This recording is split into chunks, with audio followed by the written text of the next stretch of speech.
Hello and thank you for joining us on the Capitol Report. I'm your host, Steve Lance. Here's a look at some of the stories we have coming up for you today. With 60% of Americans now fully vaccinated, CCP virus cases are again soaring. States have reinstated new mandates and restrictions. Pfizer says its treatment pill can cut the risk of hospitalization by 89%. And with the world bracing for a possible outbreak of the new Omicron variant, we speak to former member of the White House Coronavirus Task Force, Dr. Scott Atlas, to see how we should be adjusting to these new variants as they appear. Washington, D.C. is suing the Proud Boys and the Oath Keepers for the January 6th Capitol breach. And the House voted to refer Mark Meadows to the DOJ for criminal contempt of Congress. New cases of the CCP virus are on the rise again. The U.S. just hit 50 million cases. This week also marks the one-year anniversary of the vaccination rollout under former President Trump. The U.S. is seeing nearly 120,000 new cases per day, up 25% from before Thanksgiving. Hospitalizations are rising as well, up 22% over the past 2 weeks. As the UK reports the first death throughout the world from the Omicron variant, more than half of the states across the U.S. have found this new variant. California and New York have reinstated mask mandates and other new restrictions. It's been 1 year since the U.S. started giving CCP virus vaccinations. Roughly 60% of all Americans are now fully vaccinated.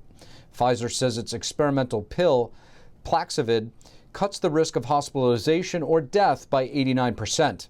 The company claims the pill should also be effective against variants, and it has asked the Food and Drug Administration for emergency use authorization.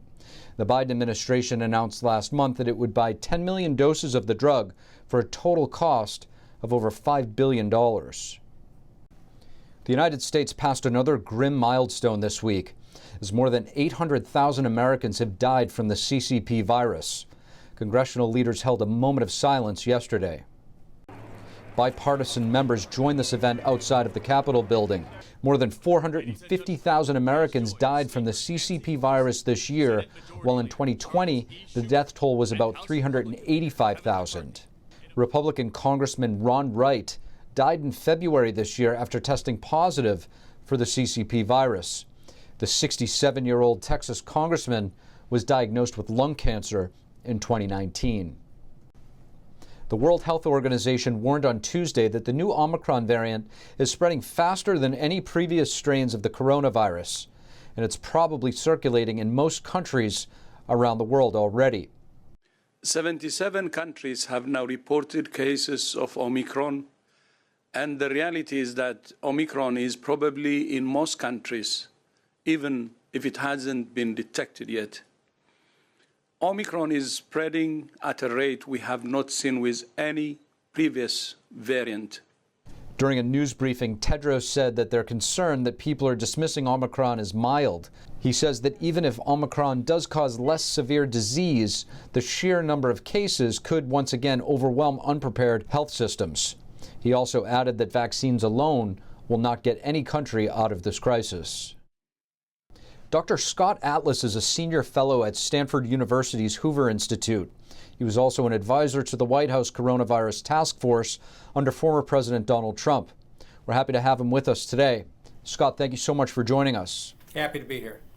Now, Dr. Atlas, this week marks the one-year anniversary since Operation Warp Speed rolled out its vaccines. You played a key role in the Trump administration in the Coronavirus Task Force in the time leading up. What are your thoughts about Operation Warp Speed, not only from a logistical standpoint, but also the development of the vaccines in retrospect? Yes, well, I think I was there from end of July, beginning of August until the end of November. Much of Operation Warp Speed, of course, was already put into place, way before I got there. Operation Warp Speed was a tremendous success in a variety of ways. First of all, the logistical part of it, I think I think everyone would agree was a success in developing billions of dollars of protective equipment, tests, and other things. The second part that most people focus on are the drugs and vaccine side of things. And there were some significant successes on the expedited drug development. For instance, the monoclonal antibody treatments that were developed in conjunction with the private sector pharmaceutical companies was a great success. We still see that being used today in terms of these are drugs that, given in the high-risk population, reduce hospitalization by more than 70%. That's the monoclonal antibody drugs. But the vaccines, of course, are the big part of it, and that was done very well.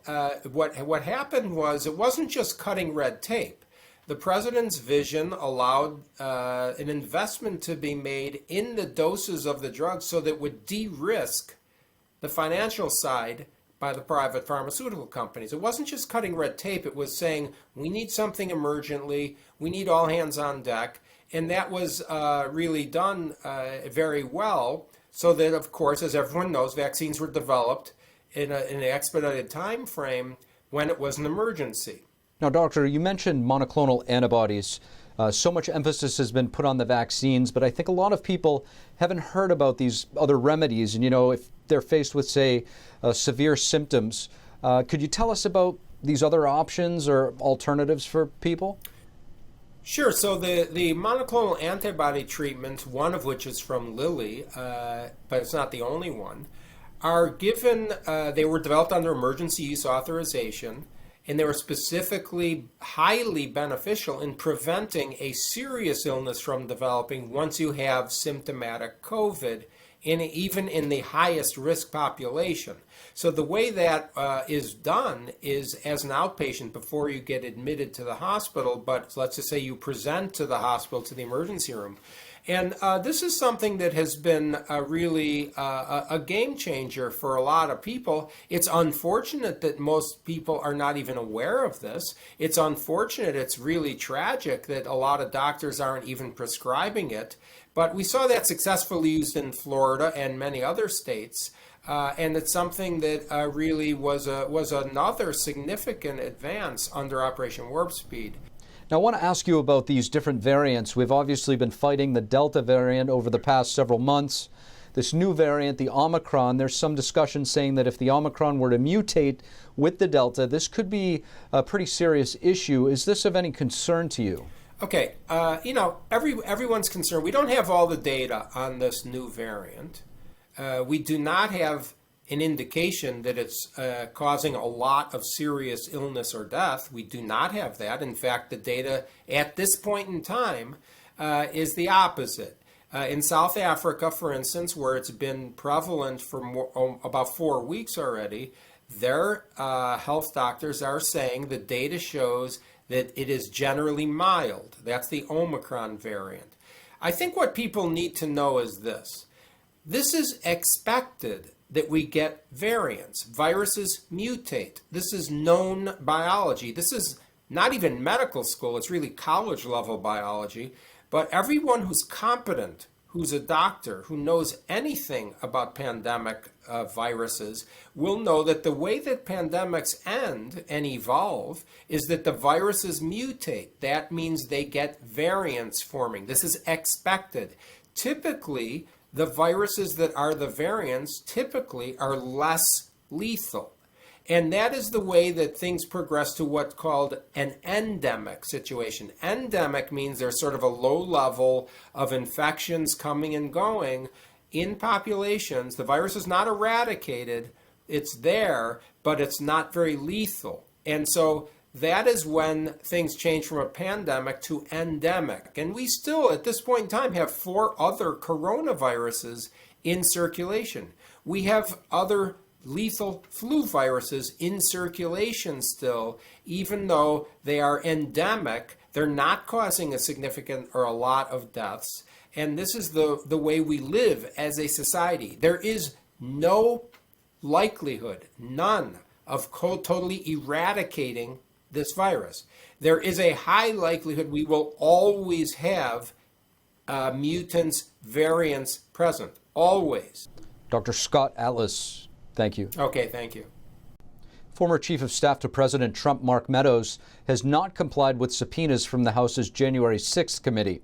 Now the House wants the Department of Justice to get involved and charge Meadows with criminal contempt of Congress. NTD's Melina Wisecup has more for us on this. Now, Melina, why did the House members do this, and What does this mean for Meadows? Well, with the House voting to refer Mark Meadows to the DOJ, what this means is that the Department of Justice will now have to decide whether or not to prosecute him. And if they choose to do so, it could lead to Meadows facing jail time and subject to paying fines. Now, remember that the House took this very same action against Steve Bannon, and in that case, the DOJ did choose to prosecute him. Now, Steve Bannon, of course, pled not guilty and is fighting that. Of course, that case is still ongoing. But going back to Meadows, the question is, why did the House choose to take this action against him? Well, they say that Meadows isn't fully cooperating with the January 6th Select Committee because he hasn't appeared before the committee to answer their questions.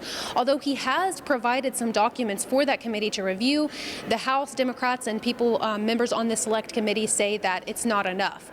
Now, we know Meadows' attorney is pushing back against this, saying that Meadows is cooperating with the committee by supplying those documents for them to review. But Meadows' attorney argues that he's not required to appear before that Select Committee because he falls under executive privilege. Steve? So, Melina, how did this vote unfold? Did any Republicans join Democrats to pass it?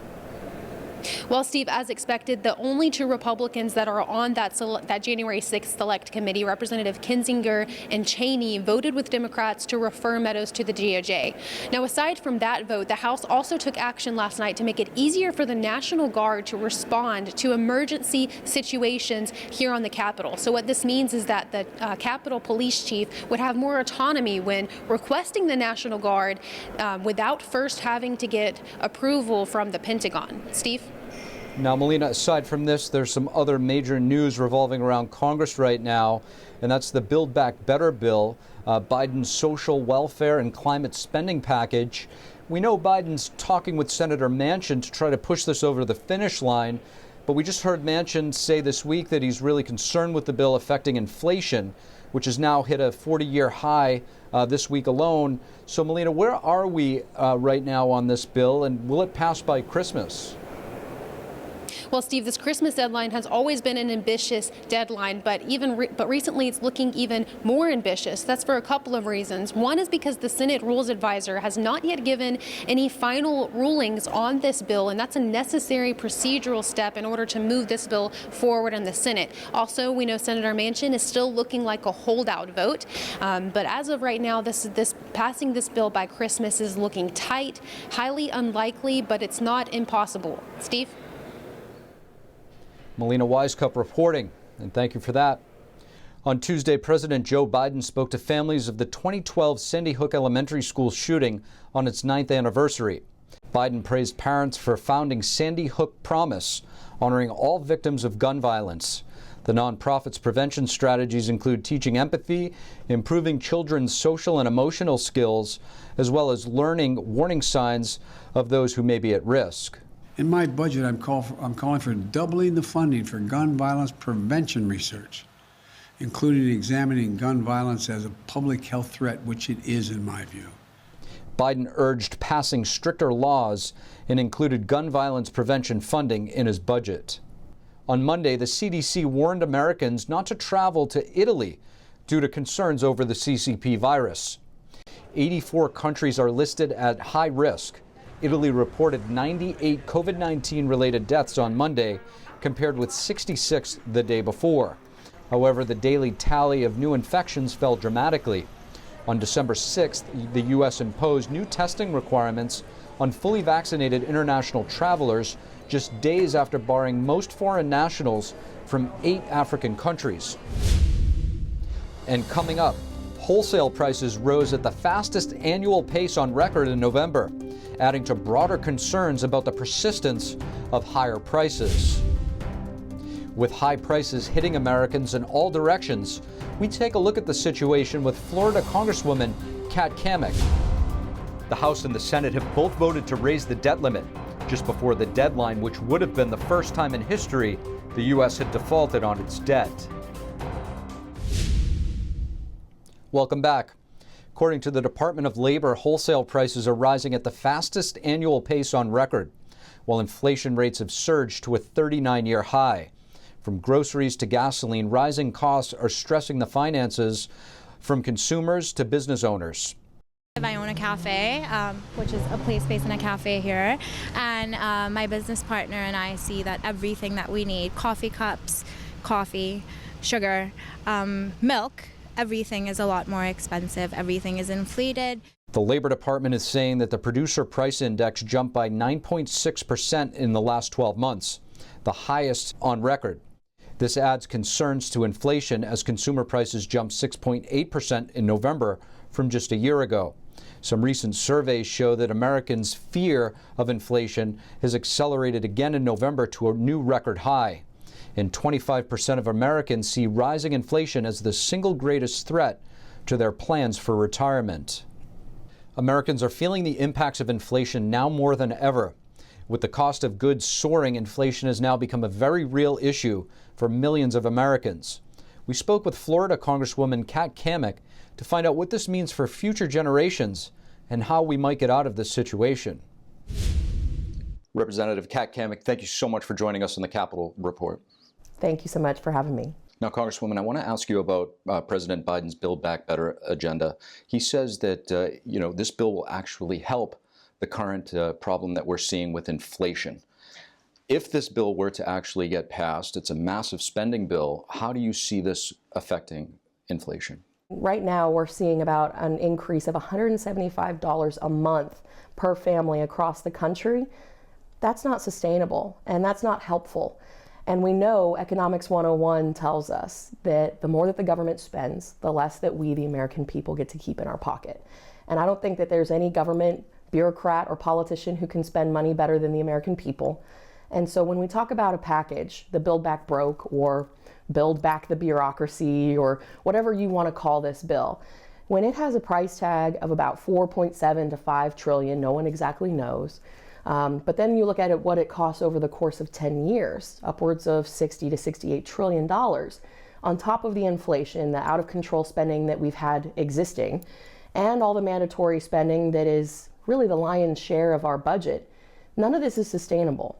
So you have record inflation, you have massive spending in 1 year, some of it COVID related, others just because there's a radical leftist agenda here at play. But none of it is making life better for Americans today, and it won't make life better for Americans tomorrow. And I think that's something that we need to be exceptionally cautious and wary of, that once you start a government program, it's virtually impossible to get it off the books. And I think when we talk about the way this bill has been sold to the American people, that it's an investment. No one wants to make this investment. It's a bad deal, and the rate of return on this is non-existent. It's going to continue to garnish the wages of our children and our grandchildren, and that's why I'm going to fight it every step of the way. Now, I want to dig into some of the points that you just made a little bit there.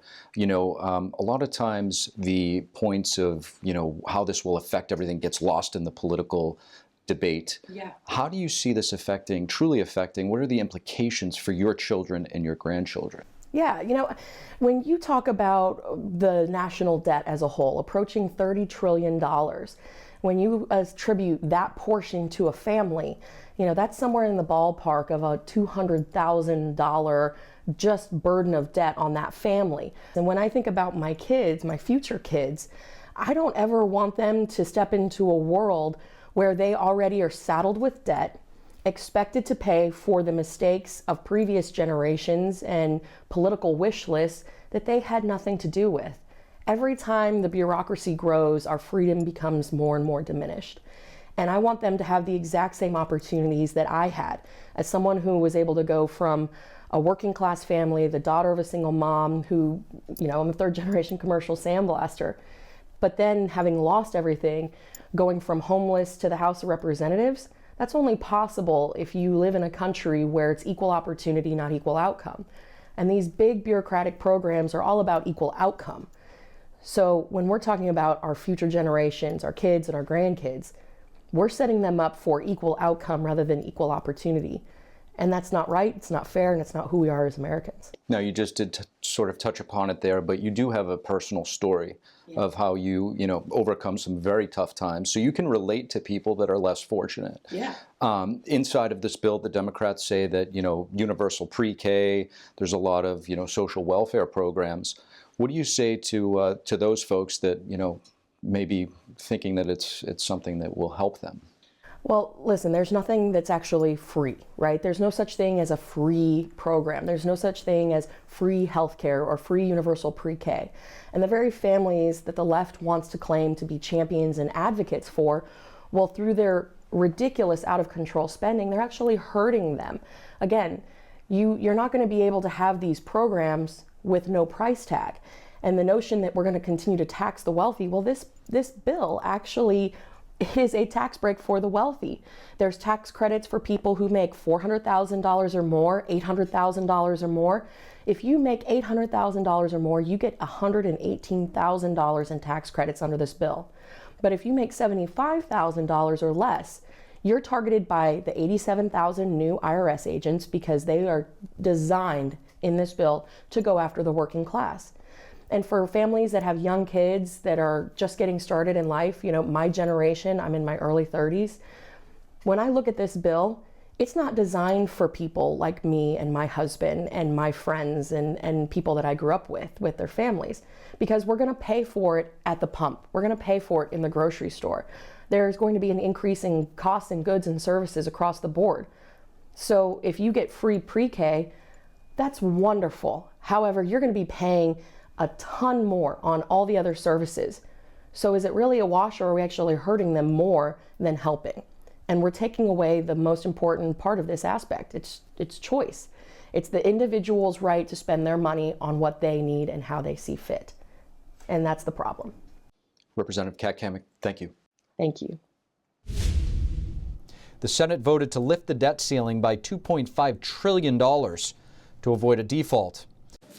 On this vote, the yeas are 50, the nays are 49, and the joint resolution is passed. The resolution was passed on party lines by the Senate 50 to 49, and earlier today the House voted 221 to 209, with one Republican voting with the Democrats.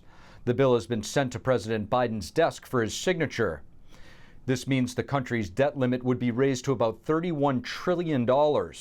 Majority Leader Chuck Schumer said earlier that the resolution will raise the debt ceiling to a level that will extend the limit into 2023. The Air Force has discharged 27 people for refusing to get the COVID-19 vaccine. These are the first members of the United States military to be removed for refusing to get vaccinated. The Air Force gave them until November 2nd to get the vaccine, and thousands have either refused or sought to get an exemption. The Pentagon earlier this year required the vaccine for all members of the military, including active duty, National Guard, and the reserves. Each branch of the military has set its own procedures for the mandate, and the Air Force set the earliest deadline. And AMTRAK has suspended the COVID-19 vaccine mandate for employees after a federal court's decision to pause the requirement while it is being litigated. The mandates include AMTRAK because the rail carrier functions under federal and state government funding. AMTRAK's chief executive, Bill Flynn, says that employees now have the option of weekly testing instead of getting the vaccine. He also said that less than 500 employees are still unvaccinated. The District of Columbia has filed a civil lawsuit seeking to invoke financial punishment on the Proud Boys and the Oath Keepers over what they say is their role in the January 6th protest at the Capitol. The case alleges that hundreds of local police officers responded to provide backup for an overwhelmed U.S. Capitol Police force. Some sustained injuries, and they say financial costs to the city were incurred. D.C.'s Congresswoman Eleanor Holmes Norton said that the suit is designed to secure extra funding to support injured D.C. police officers and to serve as a warning to what she called extremist groups. Video of one of the Proud Boys' most vocal supporters, Alex Jones, has recently been circulating online, showing him on the day of January 6th pleading with protesters not to breach the Capitol. There are also calls by members of Congress for a full investigation into the breach, where they say federal agents acted as agent provocateurs, which incited the crowd. Virginia's Governor Ralph Northam is proposing tax cuts that will benefit workers who are not able to take their work online during the pandemic. Governor Northam says that workers such as restaurant staff, educators for small children, and others with jobs requiring close contact with people were at a disadvantage.